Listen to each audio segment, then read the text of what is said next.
तो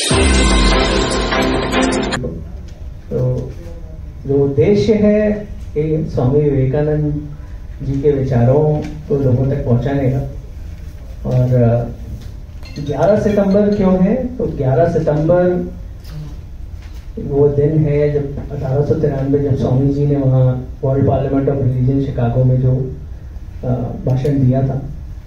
अभी 2001 में जो आतंकवादी हमला हुआ था वर्ल्ड ट्रेड सेंटर अमेरिका में, आज के समय में आप किसी से भी पूछिए 11 सितंबर को क्या हुआ था, तो 99% लोग यही बोलेंगे कि WTC 9/11 टेररिस्ट अटैक।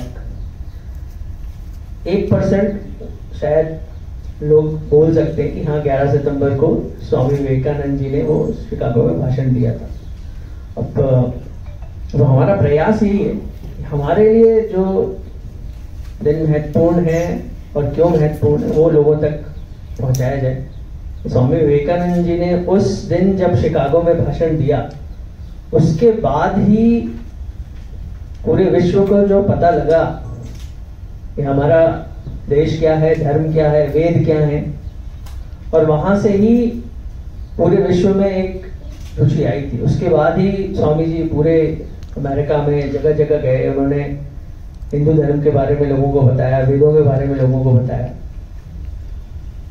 और यदि आप देखें इतिहास में तो जितनी भी जो प्रगति हुई पिछले सालों में 1893 के बाद, आप whether it is setting up of industries, तो जो बड़ी बड़ी जो इंडस्ट्रीज सेटअप हुई भारत में, जो बड़े शिक्षा के केंद्र बने, ये सब कहीं ना कहीं स्वामी विवेकानंद जी की प्रेरणा से ही बने थे। और इस सब में जो 11 सितंबर 1893 का दिन था वो बहुत ही महत्वपूर्ण था। तो हमारा प्रयास यही है लोगों तक इसको पहुंचाया जाए। और इसमें जो अब 11 सितंबर अभी जो हम कार्यक्रम कर रहे हैं वहाँ क्या क्या होने वाला है उसकी एक मैं छोटी जानकारी देता हूँ आपको। तो 11 सितंबर को पहले सवेरे 7 बजे श्री ओंकारेश्वर मंदिर में एक रुद्राभिषेक होगा, जहाँ हम रुद्राभिषेक करेंगे और शिव जी का आशीर्वाद लेंगे। तो ये भी एक है प्रसंग की, क्योंकि स्वामी विवेकानंद का जन्म ही जो हुआ था वो ही शिव जी के आशीर्वाद से हुआ था, क्योंकि उनकी माता जी बहुत बड़ी शिव भक्त थी। और इसलिए ही हम पहले सुबह रुद्राभिषेक कर रहे हैं ओंकारेश्वर मंदिर में, और उसके बाद शाम को ये गाड़ीवाट कुटकर ऑडिटोरियम में जो कार्यक्रम रहेगा।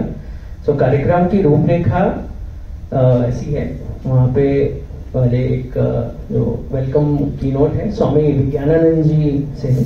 स्वामी विज्ञानानंद जी करेंगे की नोट, और भी स्वामी विवेकानंद जी के बारे में बताएंगे और क्यों उनकी टीचिंग्स इम्पोर्टेंट है। उसके बाद एक पैनल डिस्कशन है जिसमें आनंद रंगनाथन जी, शेफाली वैद्य जी, अश्विनी उपाध्याय जी और कपिल मिश्रा जी आ रहे हैं। और पैनल डिस्कशन का जो टॉपिक है वो स्वामी विवेकानंद जी के विचार छत्रपति शिवाजी महाराज के बारे में। तो ये भी बहुत कम लोगों को पता है कि स्वामी विवेकानंद ने शिवाजी महाराज के बारे में क्या बोला था। ये भी प्रसंग जो है वो कहीं अभी तक ऐसा आया नहीं हुआ है। एक मिनट।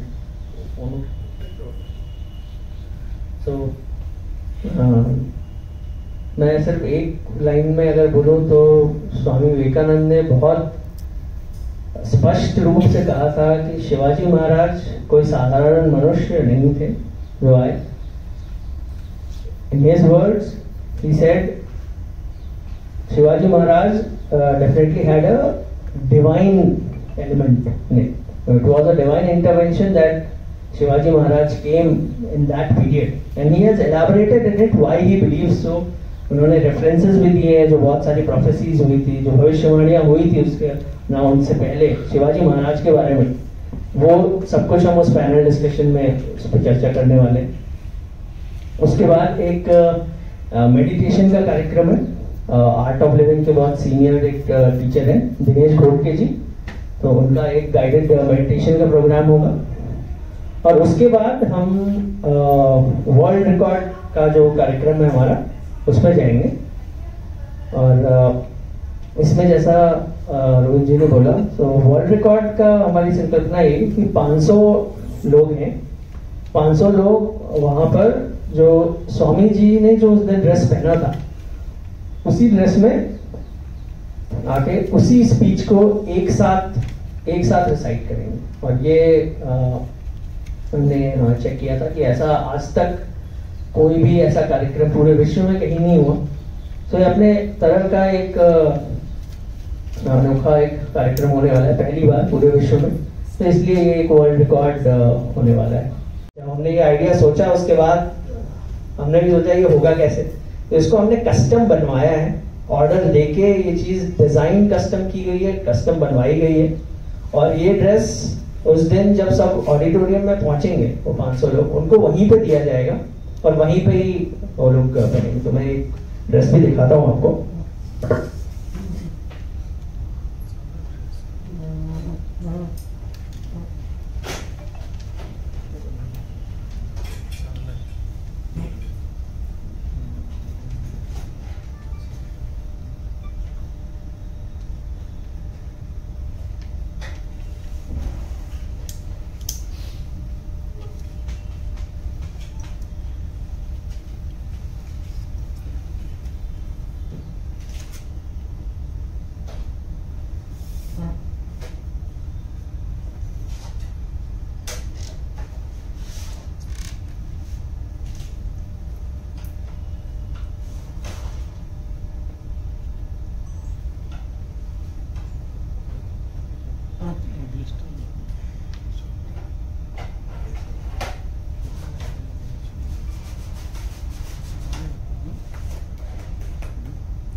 ये पूरा ऐसे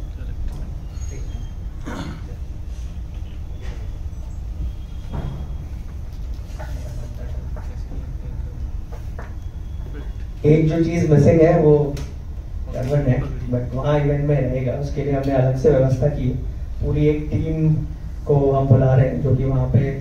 तो ये भी जो फेटा जो रहने वाला है टर्बन, ये रेडीमेड नहीं रहने वाला है, यही कपड़ा है जिससे कि हम वहाँ पे टीम पूरे बैठ के वहाँ पे जल्दी जल्दी लोगों को बांधेगी। तो उसके लिए हम अलग से 20 लोगों की टीम रख रहे हैं जो कि वहाँ पे लोगों को जाएगी। और इस ड्रेस के पीछे भी यही आइडिया कि ये ड्रेस शायद कुछ लोगों को पता हो आपको। एक समय था जब ये ड्रेस सभी के घर में होती थी, और जहाँ भी कहीं हमारे जो कार्यक्रम होते थे, जिसको जैसे आज हम कहीं कार्यक्रम रहते हैं, इवेंट्स रहती हैं, तो वहाँ लोग बोलते हैं फॉर्मल पहन के जाना, ब्लेजर डाल देते हैं ऊपर से ब्लेजर। एक समय पे ये हमारा फॉर्मल, ये हमारे कार्यक्रम में पहनने का ये फॉर्मल वेयर होता था। तो स्वामी जी इसीलिए ये पहन के गए थे। और ये अभी भी राजस्थान में और कहीं कुछ जगह पर है जहाँ की अभी भी विवाह में और कुछ समारोह में ये ऊपर से ये पहना जाता है। तो एक प्रयास ये भी है कि इस माध्यम से इस ड्रेस को भी वापस, क्योंकि ये हमारे संस्कारों से जुड़ी, ये हमारी ट्रेडिशनल ड्रेस रही है। और आप यदि बात करेंगे तो हर जगह हमारे जहाँ जहाँ भी हिंदू रीति से जहाँ भी विवाह या बाकी संस्कार होते थे वहाँ ये पहना जाता था। पर ये भी अभी ऑलमोस्ट लोगों के ध्यान से हट गया है, कहीं अब मिलता भी नहीं। तो ये भी था कि इसके माध्यम से भी हम वो लोगों तक ये लाना चाह रहे थे। तो यही सब है। मैं एक बार एक 4 मिनट दूंगा, जो स्पीच है एक बार प्ले करता हूँ।